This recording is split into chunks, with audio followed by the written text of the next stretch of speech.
Hello everyone, welcome to the YouTube channel at Calle Serrano. Today we have the pleasure to host four great. Welcome to the YouTube Serrano. Today we will have the pleasure to host four great sports lawyers from Italy and from Spain. Today's topic will be regarding IP sports rights, sponsorship agreements, ambush marketing, and GDPR in sports. That's the reason why we have here Rosalia Ortega. Hi, Rosalia. How are you? Hello, Lucio. Very nice. Thank you. We have Stella Riberti. Hello. Hi, Stella. Ciao.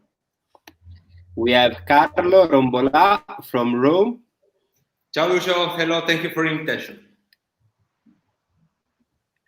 And last but not the least, my dear friend Enrico Benvenuto. Hello. From Germany. Hello everyone, thank you for inviting me here.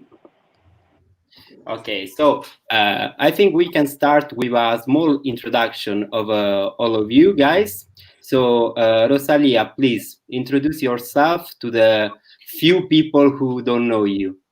Okay, well, first of all, thank you very much, Lucio, for your kind invitation. Really, it's a great pleasure to be here with you guys. It's an honor to be here like in a family. And well, I'm just a lawyer. It's nothing too much special. I'm working in the sports industry during the past 16 years old. I'm also working at the Judge of Appeal of International Federation of Basketball, and I'm the president of the Sports Commission in the Royal Federation of Olympic Shooting. And that's all. This is me. I don't know if we are starting just with introductions, yes? Yeah, right? Yeah. Okay, I'm done. Thank you very much, Rosalia. Stella, what about you? Well, first of all, I would like to thank you, Lucio, for this invitation and also to congratulate with you and with the Sports Talk at Calle Serrano for this brilliant initiative.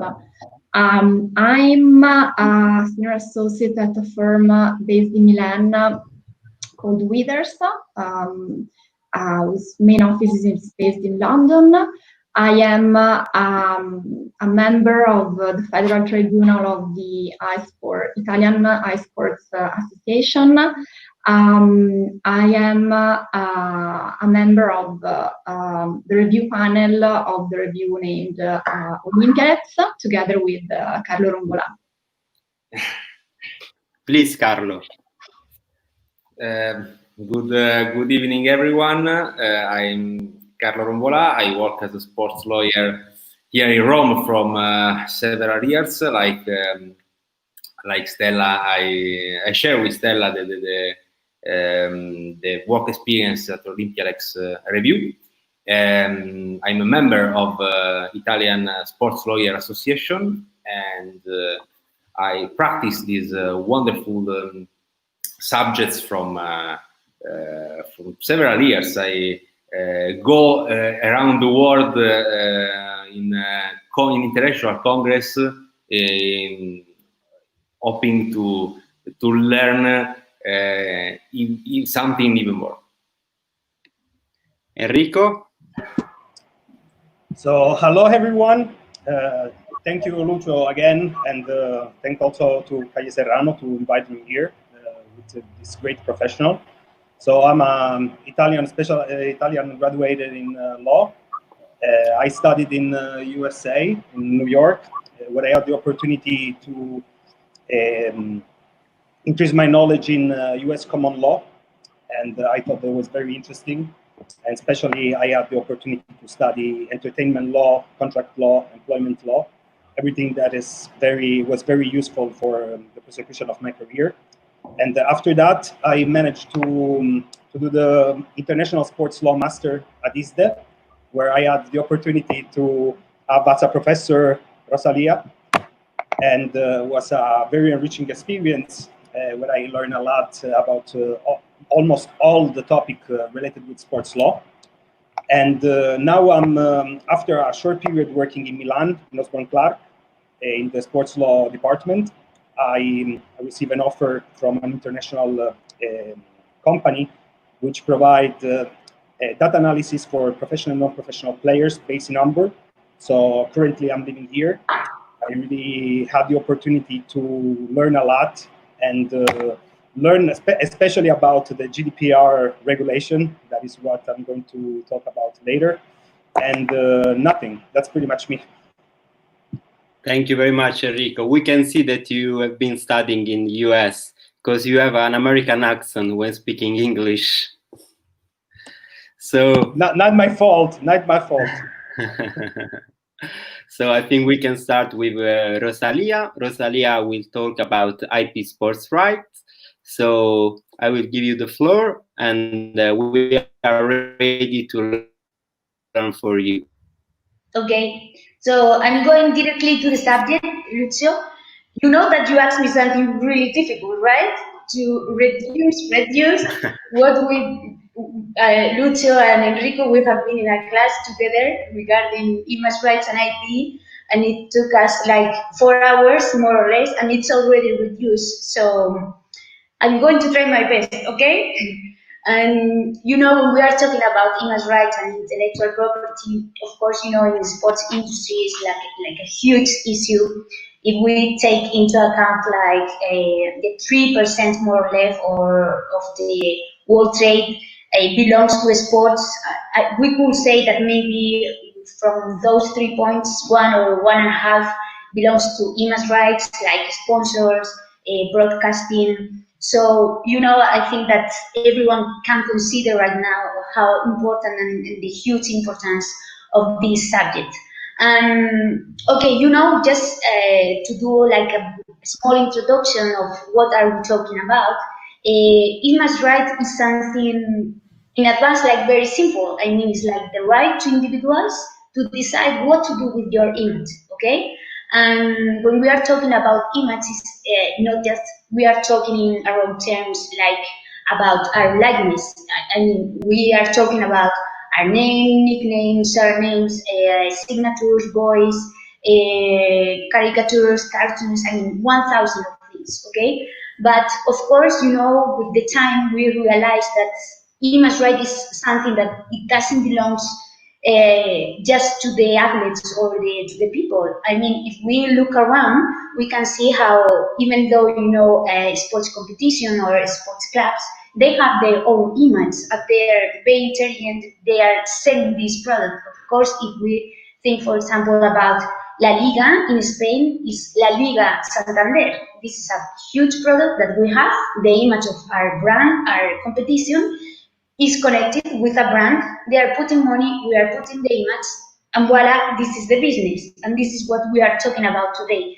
Exactly the same with the sports entities. For example, if we think about in a club, I don't know, in a stadium, maybe Emirates Stadium or Etihad Stadium, we have here the clear example how to mix the image of one club and the one brand that they want to be connected. And like this, we can also realize how important is the reputation, because, you know, usually the great values of the sports is what are the brands looking for. Okay, so in general terms, the problem that we usually have is like there is no like a general rules regarding image rights in sports, and always a sports lawyer we divide like in 3 parts what's going on with image rights, and we usually separate what's going on in the United States, what's going on in the European Union, and very specific because it's very special what's going on in UK. In the European Union, of course, it's totally like more personality right. It means that in every single country, you can protect your image under the constitutional rules. It's very different, for example, if we go to UK, is very special because, for example, image rights, they are not protected like in our terms. Does it mean that we cannot protect image rights? Of course not. There in England, in the United Kingdom, they are usually using two kind of systems, very well known, that they are like the pacing off figure and the breach of confidence. Here we can see two samples of how image scan works.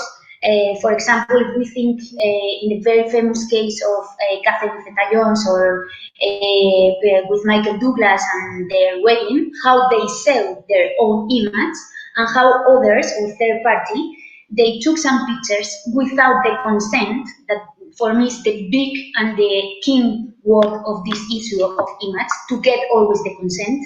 How they did business, how they won a lot of money, and how they could protect using this system that is the breach of confidence. In the other side, just a sample of how to use the pacing off figure is we have the case of very famous case of Rihanna and the t-shirts that they were selling by Topshop without the consent of Rihanna, and how she won the case using this figure, this system of pacing off. And in the other side, in the United States, they consider more the image rights as the patrimonial part, okay, like the economic part. And you know, when we are in the United States, we have to talk more about publicity rights. And of course, as everyone knows, when we are talking about law and United States, we have to see always case by case jurisprudence and what's going on in every single state. So I don't know if from here is clear or no, but until here I think that we can see very simple that there is like a positive plane and a negative plane of image rights. I mean, the positive way is I can decide what can I do with my image, and the negative part is avoid to the others to exploit my image. But don't understand me wrong, but sometimes when others use your image in not a legal way, I mean without the consent, sometimes it becomes like a big business for you. Because, for example, I don't know you, well, maybe Enrico is in Germany and knows very well the case of Oliver Kahn, the goalkeeper, and the EA Sports game, the FIFA, I think it was the year 2000, they were using the game with the likeness of Oliver Kahn without the consent, and taking a very good lawyer, which is very important. They took the case to the courts, the German courts, and this was the chance to Oliver Kahn to get 245,000 euros just for using their image without the consent. So that's why I'm saying that many times, you know, when we see a case like this, is the ugly part, but it's the beautiful, it's a party because everyone is going to earn a lot of money, okay? And this is one way to protect, okay, to have a compensation, but of course we can get another kind of protection in the codes, that is, for example, to stop doing this illegal practice, okay? So this is more or less what we talk and what are the problems that we have in image rights. And I just want to touch two very, very important questions when we talk about image rights. And really, I want to assert and to claim the important figure of to have a good lawyer, not just to fix the problem later on, but also, you know, to fix the things in advance or to avoid problems can come later on. Of course, if we talk about image rights, we have to talk about the delicate area of taxes. Every one of us, we already know that athletes sometimes they practice, they do the job in one country, and later on they pay taxes in other countries that by chance maybe they are like taxes heaven or something like this. So that's why I'm asserting like the figure and the important paper of a lawyer. And as well, you know, there is a big point that I start talking about this, and is the reputation of the athlete or make the competition of the clubs, okay? Because, you know, when you are trying like to do a contract with maybe with a brand or something like this, it's very important to write in a very good way your contracts, because there are many things, like for example the behaviors or reputation of the athletes that can affect. Like for example, if we think about the case of Tiger Woods or maybe the scandal of Ronaldo, we can see how is the considering lost that they can have. Just to finish with the part of intellectual property in sports, it's becoming very, very important also this point of to get the consent or not. When we are talking about intellectual property in sports, we have to divide also in three parts, like patents, trademarks, and copyrights. And starting from the end, if we think about the sports and copyright, for example, we can think maybe in a game, e-sports game, that for me is a sport, of course, and I want that. I really am very interested that it has to be considered like sport. Of course, you have the right of the creators, like to sell your own game, to exploit your own game, or maybe to license to the third parties to use or to exploit it, okay? Second part, for example, the patents. I mean, patents have been really, really important in the sports industry, like, for example, to create a swimming suit that you can go faster, maybe a bike that it can be like lighter and you can go faster as well. And it's exactly the same. I create something, I register as a patent, and later on I'm going to be able to decide if I'm going to use it just myself or maybe others. They can use it or they cannot. And exactly the same with the trademarks, okay? I mean, all of us, we know that, for example, Cristiano Ronaldo, he has registered the name, CR7 or David Beckham. So it's exactly the same. To use the brand or to exploit the brand or maybe to do a merchandising, we always need the consent. And when there is not the consent, there is the problem or there is the party to take the choice to get some money for the person that has this image right like broken. So I think I'm already 5 minutes out, right? I don't know. Don't worry. But by the way, you were very clear, and I like the fact that you went straight to the point. You were very direct and clear, so thank you for your intervention. It was very, very interesting to listen to you. And now we go on with Stella. Stella will talk about sponsorship in general and more specifically about sponsorship agreements. So I will give you the floor, Stella. Thank you. Thank you so much, Lucia, again for your kind invitation. And it's indeed a pleasure to be here. So I was asked to speak about sponsorship agreements, and there will be so much to say that we could stay here for hours. So what I will be trying to do is to just provide some insights on this type of agreement. Maybe it could be useful to make a step back and see what is a sponsorship agreement. So effectively, the question is, why would a sponsor invest in an agreement with a club, a league, a federation, or an event? In practical terms, is to get visibility. So essentially, the testimonial, the sponsee, will grant the sponsor a package of rights and to provide the sponsor with visibility of its name, its brand, its products or services. But this is in exchange for what? Why the sponsor does invest? If the sponsor invests in money, can be cash, can be fixed remuneration, can be bonuses, can be royalties, but it can also be value in kind, so the supply of products or services.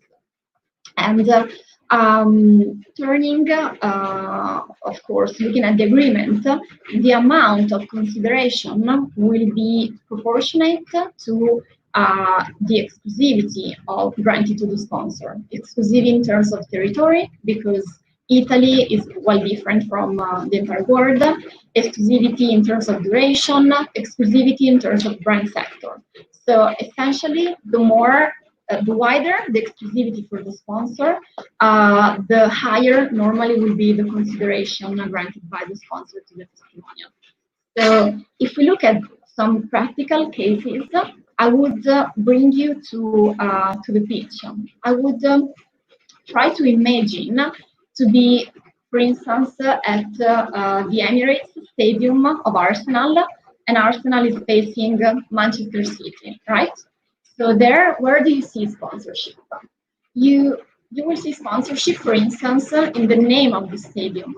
And this is the so-called naming rights agreement, because the name of the stadium is maybe a key right granted by the club to the sponsor. So in this case, we are in an agreement between a club and a sponsor. And if we remain in this type of agreement, what do we see? We can also see, for instance, the LED all along the pitch, and there you will see displayed names or logos of sponsors of the club. But if we go on the grass and we look at the players, what do we see? Players offer a good example, a mixture of sponsorship agreements with clubs and with players. Why? Because effectively, what do you see? You see that they wear the same kit. They're all wearing, or each team wears the same kit. And this is because the sponsor of the club is entitled, according to the sports regulations, which are enforced both in Italy but also in the UK, as well as many of European countries, to get all players to wear the same kit supplied by the technical sponsor of the club, whether in matches or in training, or if they travel to attend, if players travel to attend a match. In Italy, in particular, this is provided for in a convention, so in an agreement which was entered into force back in 1981 between the federation, the players' union, and the league, the professional league that was in force at that time. Whereas in the UK, this is provided for even in the regulations, but also in the same standard employment agreement. And the difference is that, according to these regulations, the sponsors of the club will be entitled to use images of the players. In Italy, only as a group, so a minimum of 3 or 4 players, whereas in England, sponsors of the club can use images of the players also individually. Both countries also provide for the same exception to this obligation for players to wear this kit, which is with respect to the shoes worn by the players, as well as regards goalkeepers, as regards gloves. The rationale for this is to ensure the freedom for players to choose a fundamental instrument of their performance, of their work, which are clothes and shoes. And actually, this does not only apply to football, because, for instance, in Italy, this is also from 2017. This is in force with respect to basketball, but it's also in force in the swimming world. But just since 2010, because up until that time, swimmers in international competitions were obliged to wear the competition swimsuit only supplied by the federation's sponsor. When in 2008, Speedo launched the famous, you might have heard of it, swimsuit made of polyurethane, then both the international rules were changed once the International Swimming Federation realized that too many scores had been, too many records had been scored, and so went back to only textile competition swimsuits. And in Italy, the federation, on the other hand, realized that swimmers of the caliber of Federica Pellegrini made so much pressure upon the federation to have the obligation to wear the swimsuit provided by the federation in international competitions. That was so unjust because swimsuit was so personal and so important that they refused to wear it, and so the federation actually made a compromise. So it allowed swimmers to choose and to wear the swimsuit worn by supplied by their own sponsor, so the sponsor of the athlete, provided, however, that the logo would be cancelled, would be removed, or at least covered. So this is an important issue because on the one hand, you can see that it's hard to strike a balance between the interests of the federation or club sponsors and the interests of the sponsors of athletes. And it's also important because it does affect, I mean, these are rules which must be abided by sponsors and by athletes, and so you must, if you are negotiating an agreement, a sponsorship agreement, you should be aware of that. So aware of these rules, indeed.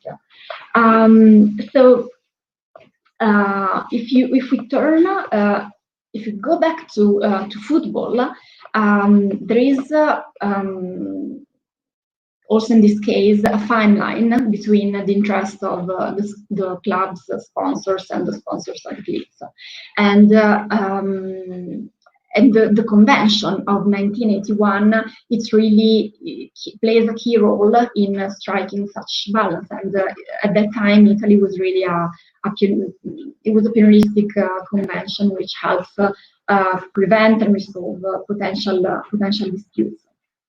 So this said, we may look at another provision which often is relevant as regards the sponsorship agreements, which is the right of the sponsor to reduce or suspend the payment due to the sponsee, especially in this time that we're facing really an unprecedented event like this pandemic. You may wonder, is the sponsor really entitled to suspend or to reduce the consideration due by the sponsee under this force majeure circumstance? Is this really a force majeure event? It's really important to provide clear-cut provisions in the agreement and to well bargain them, whether you're on the sponsor side or on the sponsee side. Because if we look at, for instance, at technical sponsorship agreements as regards players, it's really common to provide for right of reductions of the consideration due to the player, and this is often linked to the number of matches the player will play during a given season. So if, for instance, the player plays, I don't know, let's say less than 60% of the official matches of the club, then the sponsor will well be entitled to reduce by a certain percentage the consideration payable. So this is another aspect that might be of interest. And yet again, another one that we may be keen to mention is the matching right. It has also been a provision that has seen Liverpool being the protagonist of a recent fight before the High Court in the UK. You may be aware that sponsorship agreements, unless they are with respect to certain events like the Olympics, for instance, which are one shot, and so they will be negotiated on a case-by-case basis. In general terms, both parties may be keen to provide for a long-term partnership, because the sponsor on the one hand gets paid, and the sponsor is able to exploit, to achieve the return from its investment, and to exploit the marketing strategies that it had developed. So, how do you achieve this long-term partnership?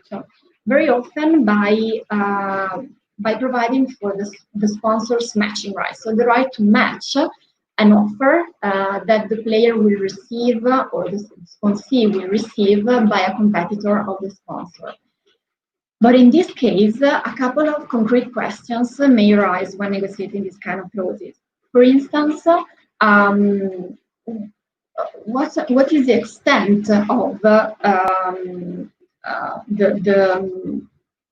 the notification? So what is the sponsee required to notify to the sponsor? Like the full copy, original copy of the offer received by the competitor, or maybe just the material terms? And this is really key because, for instance, let's think of Neymar, who has a deal worth 30 million euros per year with Nike, and this is just one of his many sponsors.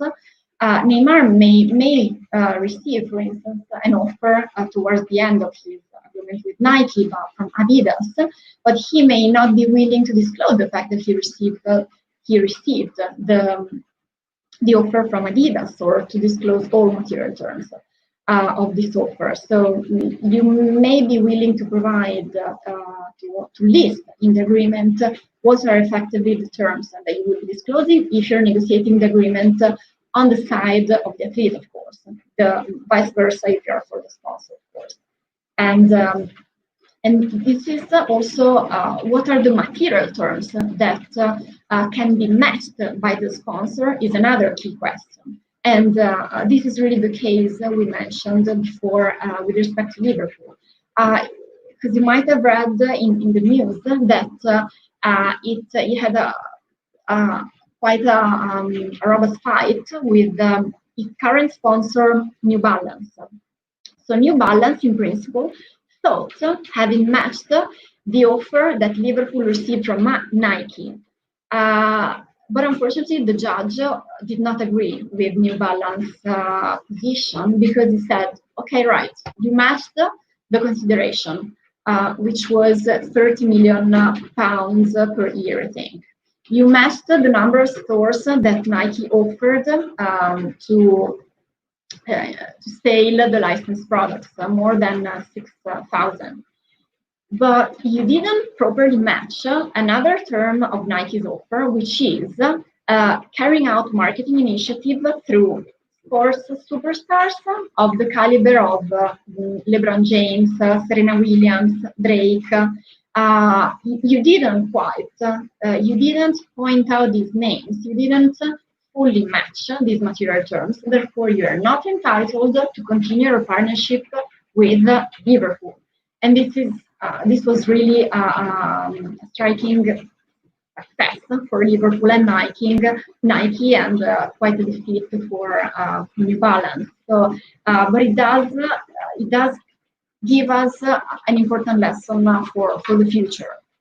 It does tell us also the other insights that we mentioned before, that essentially the devil is in the detail, that there are provisions that is better to negotiate carefully, and because they could have an impact on the possibility for the sponsor to match an offer, to continue the partnership, to reduce the consideration, and essentially to get a return from its investment. And last but not least, when drafting or negotiating these agreements, you should also, as we said before, be careful of the rules that will apply, that will affect this agreement.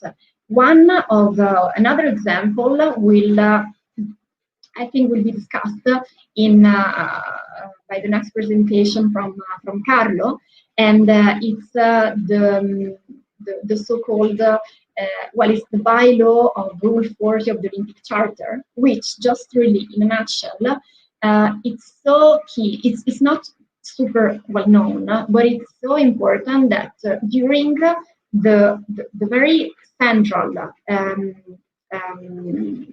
event that for an athlete that could be the Olympic, it prevents the sponsor of the athlete even from saying congratulations to the athlete, you won the golden medal, you won, you achieved a great result. So we will see more detail what it talks about, but it's really another important aspect of this kind of agreement. So I leave the floor to Lucio and Carlo. Thank you very much. Thank you, Stella. Thank you for your masterclass about sponsorship agreements. I think that our guests and also our followers have learned a lot from what you said, and thank you for illustrating the controversial between Nike, New Balance, and Liverpool, because I knew that it was a hot topic in sports law field, but I didn't know in the details. So thank you very much, also from me. So as Stella mentioned, Carlo will talk about also the Rule 40, and his topic will be also regarding the ambush marketing, which is also a hot topic in the sports law field. We are used to listen to and to talk about ambush marketing when Olympic Games or World Cup are about to come. Unfortunately, this year we will not have nor Olympic Games and neither World Cup, but we have to wait one more year. But please, Carlo, I will give you the floor and you can tell us more about ambush marketing. Okay. Thank you, Lucio. Thanks again. Thank you for being there, and thank you for to Rosalia, Stella, and Enrico to share for having this wonderful lesson. Sorry, I have some problem. Okay.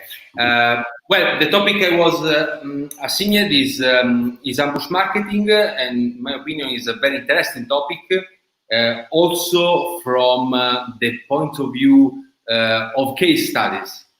And the first thing to say is that modern sports is no longer just a competition between athletes taking place on the playing field, but also a great competition made up of details and aspects that go beyond the pure athleticism to enter in a different and further dimension where competition continues to play an important role.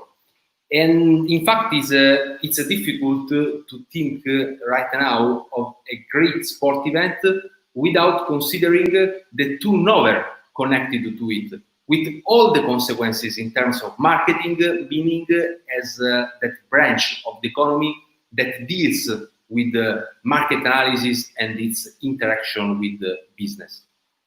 In such a context, law started gaining crucial importance in fields that until a few years ago did not cover, at least too broadly, like sponsorship and merchandising contracts, image and TV rights, in the middle of the marketing fighting for their acquisition by broadcaster.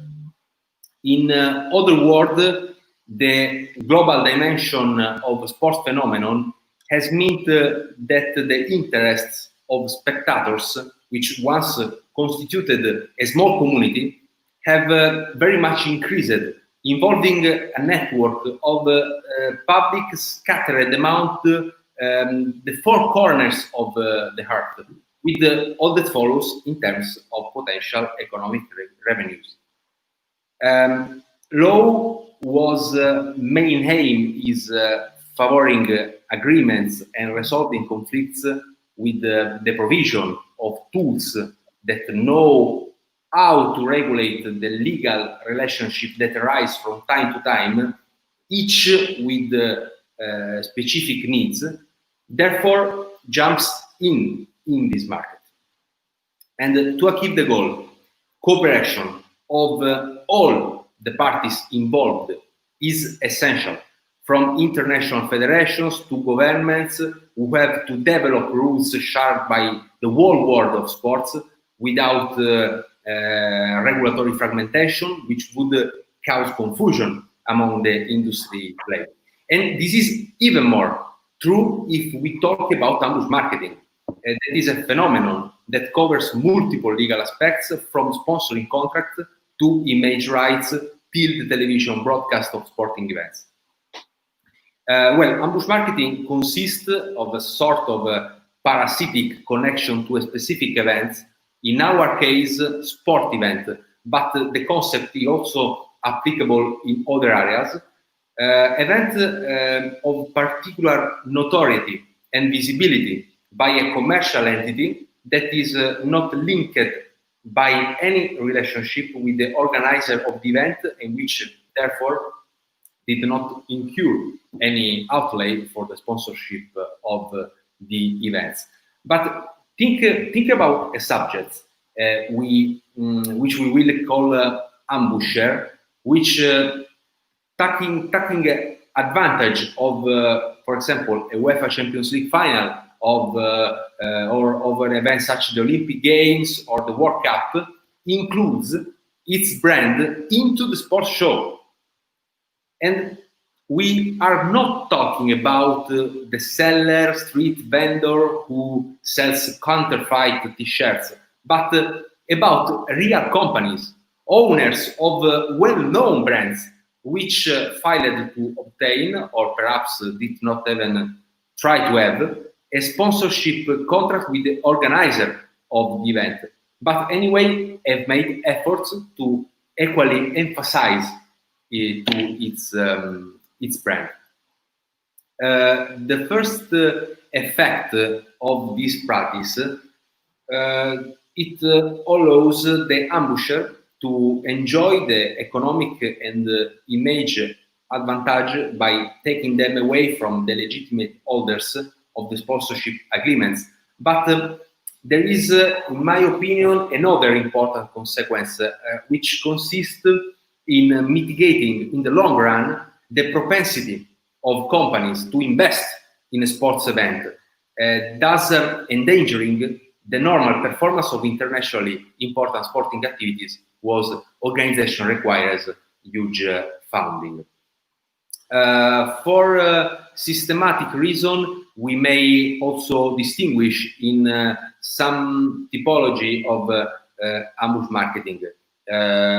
Predatory ambushing, when a brand deceptively presents itself as the official sponsor of the event, referring to the brands and signs of the events.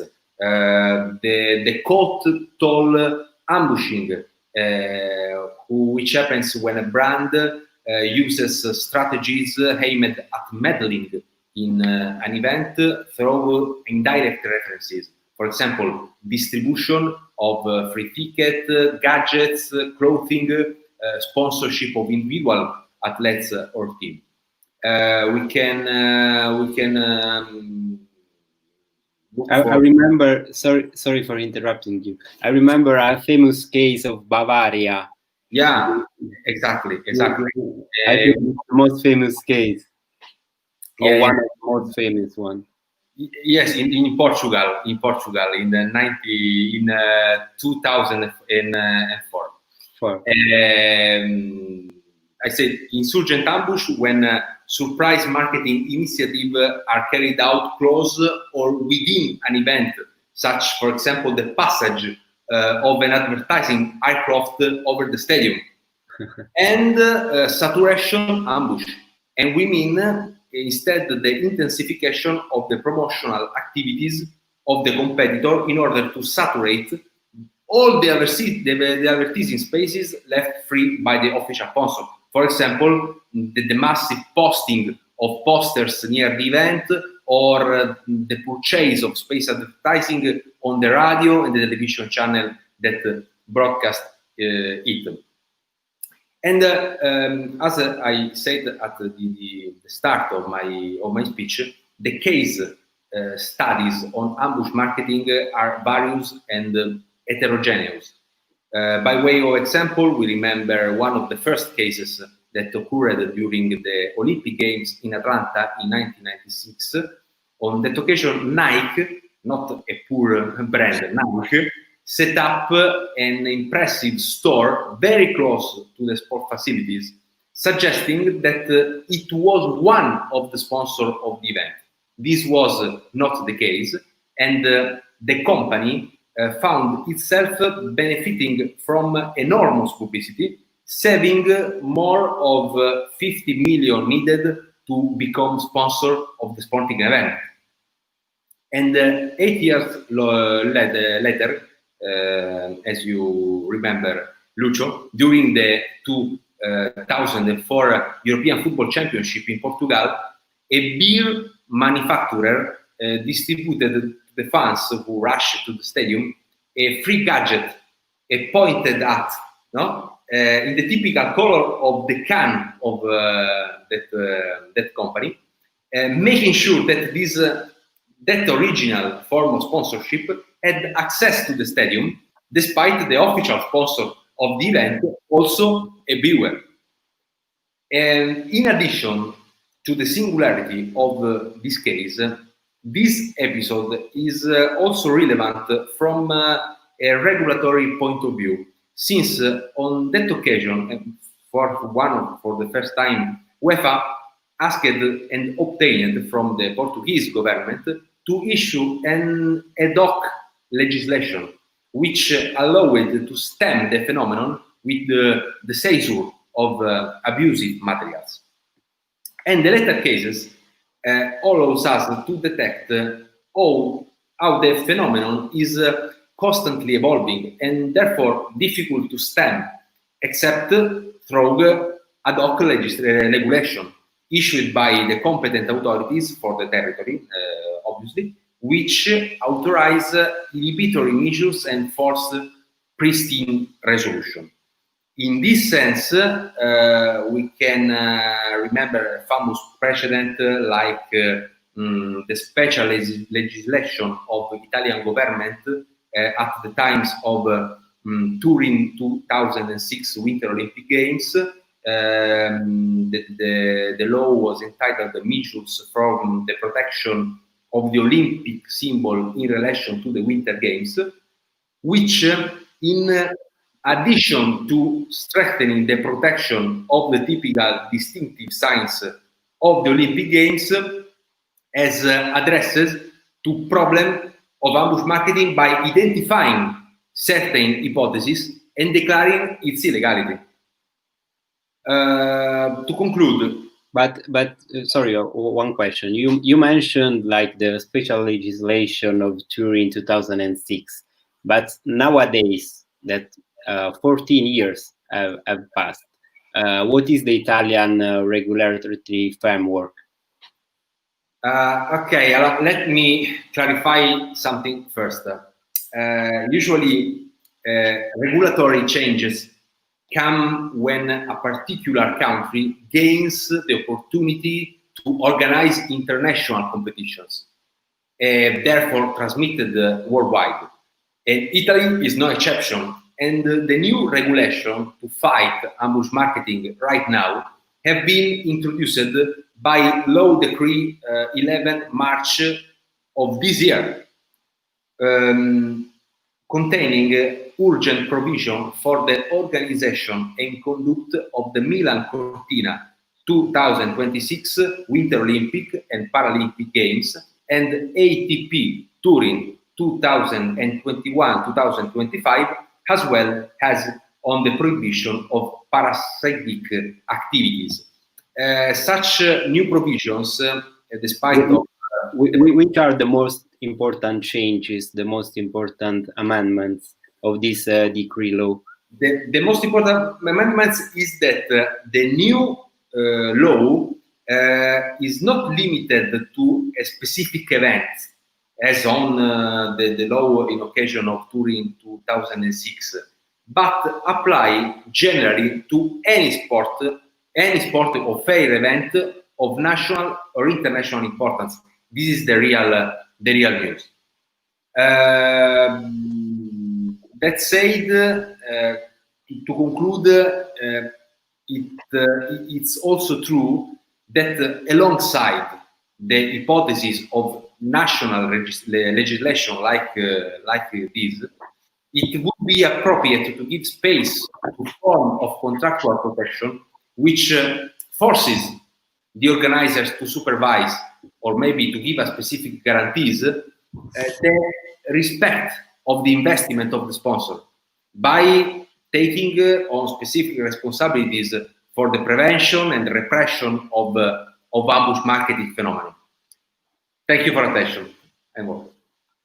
Thank you very much, Carlo. I learned a lot from you because I was very interested in ambush marketing because I know that you wrote about this on several reviews and also online. I had found some articles written from you, so I had like some insights from you, but it was a pleasure to learn more today. Thank you very much. Thank you. And so now it's time for Enrico to speak. Enrico is a sports lawyer, but in the last months he studied and he focused on the GDPR in sports and its application in the sports field. And I now not only in Italy, but I would say all over Europe. GDPR is a hot topic, and I can tell you that lawyers who are experts in these fields are very required all over Europe. So it was a great idea to focus on this, Enrico. And please tell us more about this subject because I'm the first one not to know very much about it. Okay, so thank you again, Lucio, for the invitation, and thank to all the participants to this webinar. So I decided I will talk about the GDPR and the application on of the GDPR in sports field, and I decided to divide my intervention in two parts. The first part, I will just talk about the GDPR in general and explain the most important principle and definitions, just to give the audience a clear understanding of what we're talking about. And after that, in the second part, I will talk about how the GDPR applies to the sports field. So to introduce the topic, I will just want to say, like, what is actually the GDPR? So the GDPR is the European Regulation on Data Protection, and the acronym GDPR stands for General Data Protection Regulation. So the GDPR come into force on the 25th of May 2018. So it's a pretty new regulation and replaced the Data Protection Act of 1998 because it was considered too outdated. So just to understand the importance of data protection, I have to mention that it's considered a fundamental rights in the Charter of Fundamental Rights of the European Union in Article 8. So that clearly explains how important is data protection nowadays, especially with the increase of technology. So to start, I want to define what is personal data. So basically, a personal data is any information relating to an identifiable or identifiable person. So your name, your email, your sex, gender, your age, anything is personal data. And the personal data belongs to the data subject. So the GDPR regulates the processing of this data, of this personal data. What that processing means. So processing is any type of intervention or set of interventions performed on personal data. So with that being said, let's understand who can actually process the data. The GDPR gave us two main figures that can process the data, and these are the data controller and the data processor. So the data controller is actually any legal or natural person or body or authority or entity that process data and that decided how to the meaning and the purpose of the processing of the data. The processor, instead, is another figure that is also can be a natural legal person, can be any type of authority or body. But the difference is that in this case, the controller delegates to the processor the processing of the data, of the personal data. So this is a quite important difference. So let's say, for instance, at your home, and you don't want to cook, no? So you decide to order food. If you order food, you go to a website, and this website is the processor, is the controller. So you decide what type of food you want to eat, and the controller send your information to the processor. That is your favorite restaurant. So this is pretty much how the processing of data works. So after saying this definition that I think there are pretty important to understand a little bit more of the topic, I will briefly talk about the principle that regulates the GDPR that are enlisted in Article 5. And we can clearly define it as 3. And there are, the data process should be lawful. The data process should be fair, and the data process should be done in a transparent manner. So I will leave the first part, the lawful part, for the second part of my intervention, because I think that it's really important to understand how federation or clubs process the data, and for this reason I will leave it for later. I will just focus on the other two, that actually the data should be processed in a fair way. That means that the data process should be adequate for the purpose of the collection, and this principle is also known as data minimization, fairly and in a transparent way. So the transparent way means that the data should be collected for a legitimate purpose. And this is also known as the principle of data limitation. Another important principle is the storage limitation. So how long the controller or the processor can retain your personal data. So this is a very hot topic, especially nowadays, because the time is different from nation to difference depending on the nation. But the main principle is the data should be kept as long as it is needed for reaching the purpose of the processing. So these are the basic principle of the GDPR. And another part that I want to touch very briefly, that everybody heard about it, but nobody actually knows what we're talking about, are the rights of the data subject. So as a data subject, we have many rights that most of the people don't even know how and actually how they can perform it. So I just want to enlist the most important.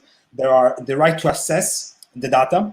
So the data subject has the right to access the processes data from the controller. That is a very important actually right, because you can know what actually the controller is processing or not. And this is Article 15. Article 16 is the rectification of wrong data. So if I have if the controller, for instance, process data, misspell my name, I still have the right to have that mistake correct, and that is the right of rectification of the personal data. Another important right that I think is one of the most important is the right to erasure, also known as the right to be forgotten. So this is actually one of the most important rights, because if I don't want my data to be processed anymore, I should have the right to do that. And this is most of the time, when you publish things online in a young age, most of the time when you get the message from Facebook saying in 2012 you posted this picture, you would pretty much like to go back in time and tell to your younger self, don't post that picture, or at least try to look better in that picture. So this is actually is a very important right of the data subject. And of course, the right to objection of the processing. So as a data subject, I can actually ask the controller or the processor to don't process anymore my data. So these are pretty much the most important rights of the data subject. To finish the first part, I want to also say that any institution or body that as routinely manage a big amount of data has the obligation to appoint a data protection officer, as that is actually something that many big companies are doing. And the data protection officer is just an external party that will control the compliance of the company with the GDPR. So I think that that is a very important figure, and most of the company are trying actually to appoint a data protection officer, because that can help a lot in understanding what is wrong and what can be improved in the processing of the data. To conclude, I just want to point out what are the sanctions that can be applied to a party, to a party that does not comply with the GDPR, and the fine can go from 10 million, or the 2% of the worldwide turnover, whatever is the highest, to 20 million, or 4% of the worldwide turnover. That you can understand that that is actually a lot of money, depending on what type of company you are in. So this was actually a brief explanation of what the GDPR is, and I hope that I was clear enough. Of course, if the audience or you want to ask something, I'm here to reply. And now I will pass on. I will pass to the second part of my intervention, that is relating to how the GDPR applies to the sports field. So first of all, I want to say that every sports organization, more or less, is affected from the GDPR. Just think about the International Olympic Committee that is based in Lausanne, or FIFA that is based in Zurich. And so following the Article 3 of the GDPR, the territorial scope, all the processed information which are not based in Europe, if affect European citizens, should comply with the GDPR. So that is pretty much an important article to follow. And on this topic, I just want to point out that also FIFA actually did his own GDPR. That really? was I didn't know that. Yes, there is always something new to learn. No, but really, actually, was approved on the 24th of October 2019, and apply. Yes, it's quite new, and apply for all the member federation, and serve like as a legal basis for the processing of the data related with the FIFA and with the member association. So you can imagine that is actually a huge thing, because all the data passed by FIFA.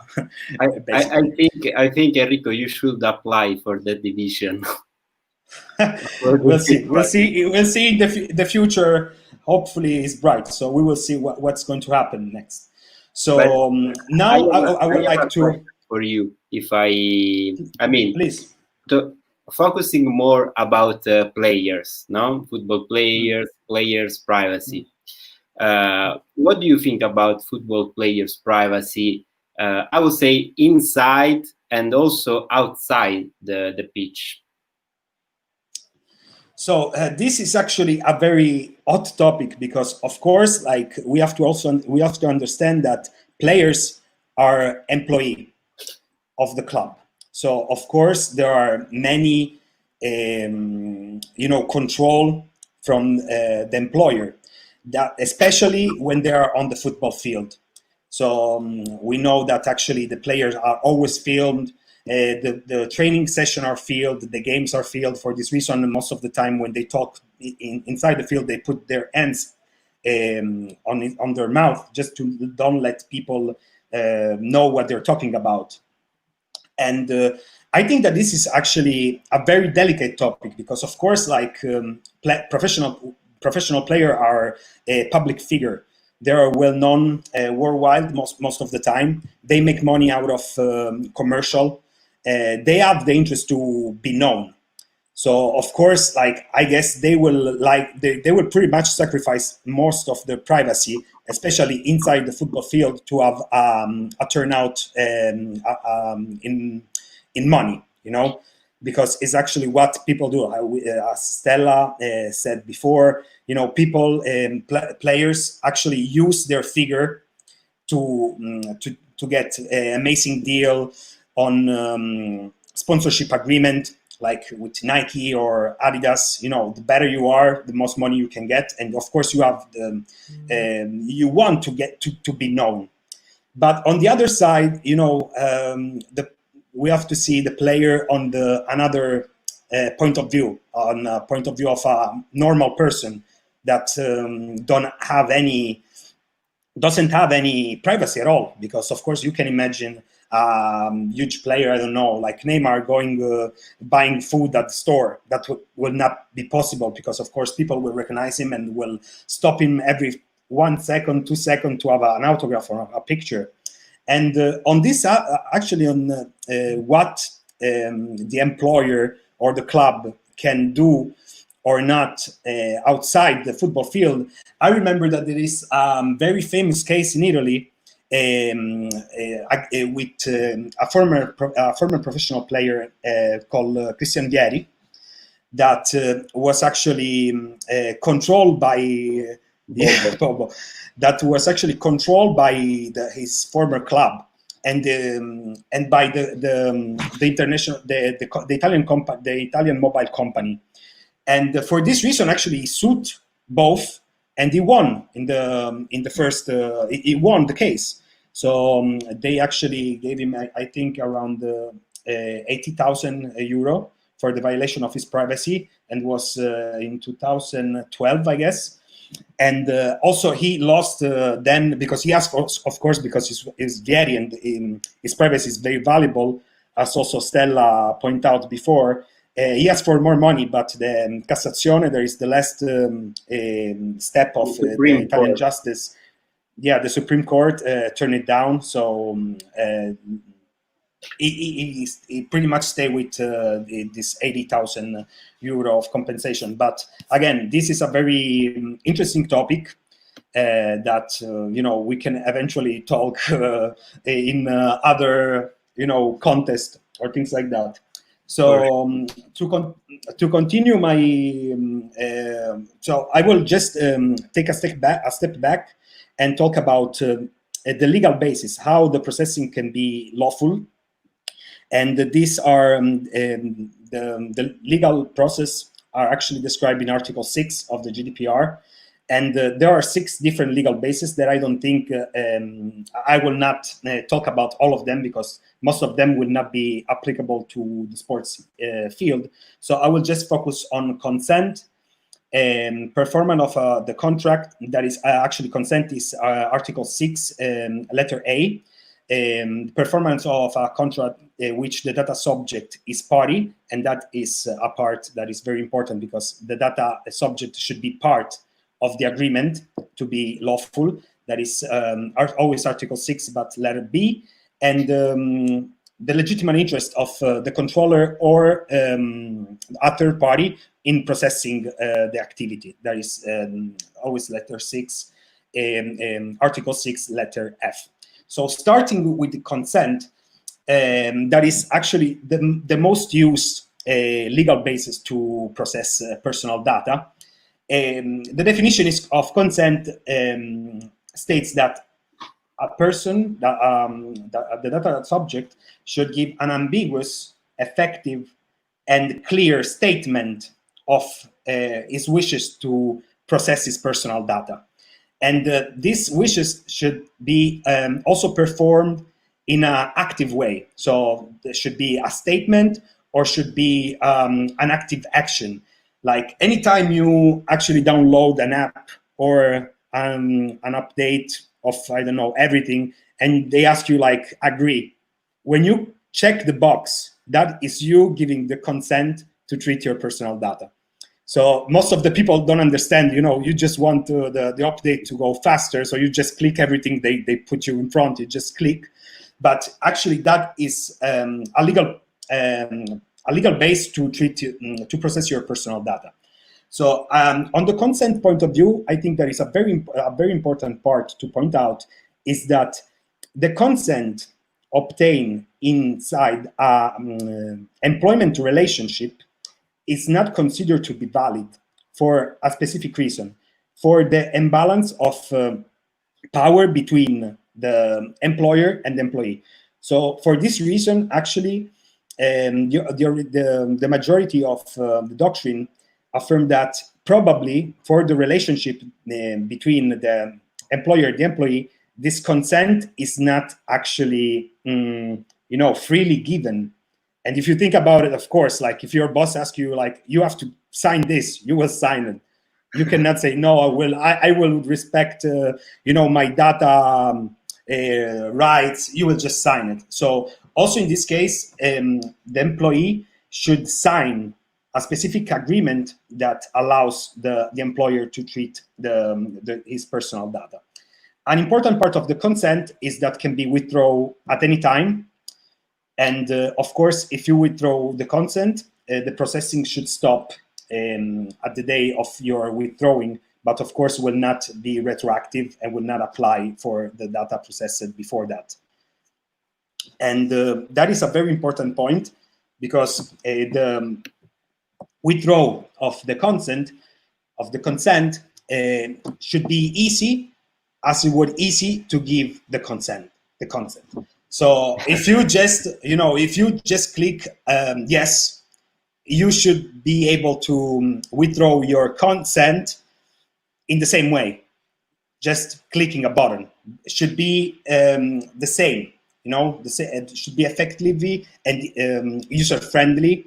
And I think that is a very important principle because, of course, like if I don't want anymore my data to be processed, I don't have to go through hell to obtain that, but I maybe should just send an email to the data protection officer or to the data protection entity of the place and telling them that I don't want my data to be processed anymore. But another important. According to this, I want to focus on another thing because I know that you are working for Baypro, so there is a great link between the technology and the sports because it's a company which work on this. So, my question will be, what do you think about the technology in sports? Tough question. Of course, I was born in the 88, and I always love the kind of old football, without technology, also the mistake of the referee is part of the game. Of course, depends on what side you are cheering from the mistake. I think that technology is useful in the end. And we have we have the proof of that. We have the VAR that is actually always contested, but we can see that actually is very accurate and helps a lot the referee. I don't think that the referee should be substituted by the VAR, but I think that, of course, like as a human being, the referee can do mistakes. And if you don't see a penalty that is very obvious and clear, I think that is fair that, there is somebody helping you there because you are doing a mistake. So it's just help you in, not do that mistake. And on the other hand, I think technology is very useful also thinking about the online technology that, if I remember well, was approved by the IFE and by the International Football Association Board on 2012, I guess. Yeah, after it was approved after the great mistake involving Lampard and yes, exactly. England, Germany. Do you remember that? Yes, yes. That game, that was actually a huge mistake because the ball was like 30 centimeters in, and they were like 2-1 for Germany at the moment. But that goal can actually change the sort of the game because it can be a 2-2, and in the end finished 4-1. That with the goal, of course, like we don't know, but of course you can actually think about that. And another ghost goal that I remember not very, in a pleasant way, was the goal of Montari, because I'm a AC Milan fan, and I clearly remember that. That was Milan Juventus, and the result was 1-0 for AC Milan, and Montari actually scored the second goal. That ball entered of, I don't know, 20 centimeters or something like that.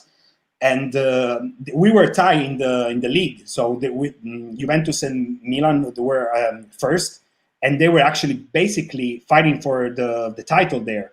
And of course, like with the goal line technology, that game was Milan won the game probably. Yeah. And they won the title. So of course, I'm not a huge fan of technology, but I think that in a proportionate measure. Would be very useful for football. Also, in the field that I'm working now, data analysis, I think that the data analysis are the future of football, honestly, because most of the club are using already like analysis to check and to control the players to see their improvements. In Serie A, how many clubs are using data analysis? All of them? Most of them. They're used different actually way. Some of them just record the game and they see the game afterwards and try to analyze what was wrong. And some of them use service like my company provide, for instance, that will just tell you everything of the player, like how long the player run, how many passages he did, how he held the position on the field.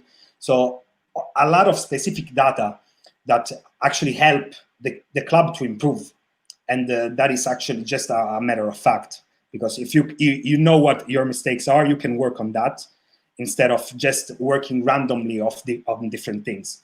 I think be specialized in something is always better. So yes, that was also a very tough question for me, but thank you. So I would just go through other few points before closing. Your intervention. And so we talk about consent. That is one of the most, I think, the most important legal base to process personal data. And the second one is the performance of a contract, which the data subject is part. And I think that a great example of this is Article 4 of the Gdpr of the FIFA, where actually explain that the processing of the data of the name, surname, date of birth, address is to send a ticket to the fan. So in this case, we have a contract. We have a contract between FIFA, or I take FIFA as an example, between FIFA and the data subject. So of course it can send the ticket to the fan, and that is actually a legal base. And I think that clearly explains how you can actually process a data under Article 6, letter B. So the performance of a contract that will not apply to the soccer player, because soccer player are not part of the contract. If, for instance, a club sign a contract with a data provider service that will analyze the data, you all have to understand that the part of the contract is the club, not the player. So also in that case, the club should obtain the permission to process his personal data from the player. So that is a very important difference. And let's say to finish the consent part, I just want to name the letter F. There is legitimate interest from the controller or a third party. And in this case, I think this is the most interesting part, because in this case, you have to do a balance of interest, because you can only use this legal basis if your right does not, if the data subject right does not overturn your legitimate interest. So you have to actually act as a balance and see what interest prevail between the data subject and the controller or the third party. And I think that is really very interesting. Actually, we don't have a lot of time, so I will not focus on that. But I think this is one of the most complicated and interesting part of the legal basis referred in Article 6 of the GDPR. Now I will switch. I will just talk about other two profiles on GDPR and sports, and then I will leave on. I promise. So I want to talk about Article 9, that actually talks about sensible data, like medical data or political ideas or sexual orientation. This data for Article 9 states that should not be processed. But of course, there are exceptions. And one of the exceptions, guess what, is consent.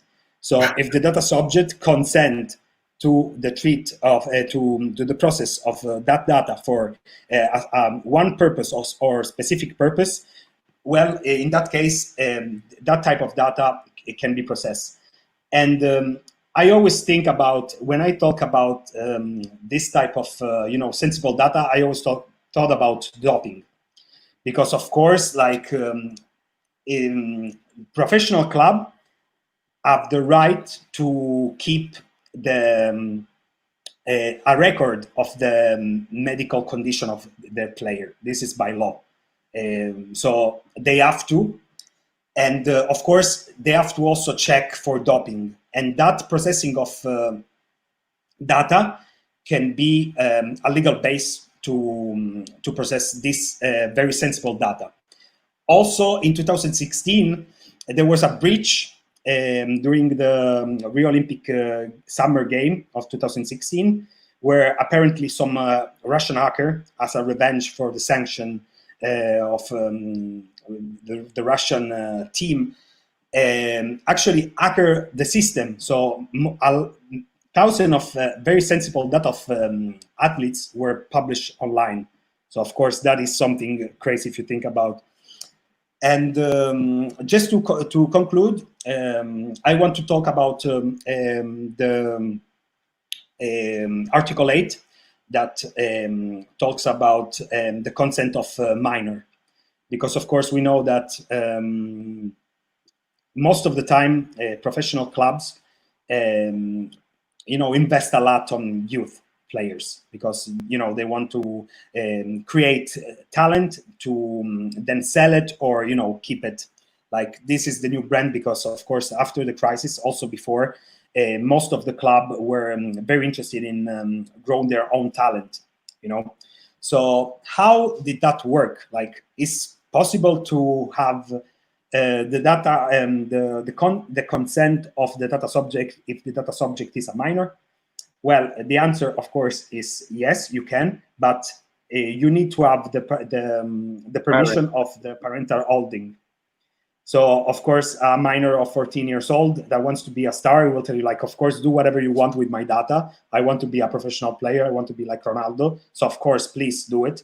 But they will not even understand what that means.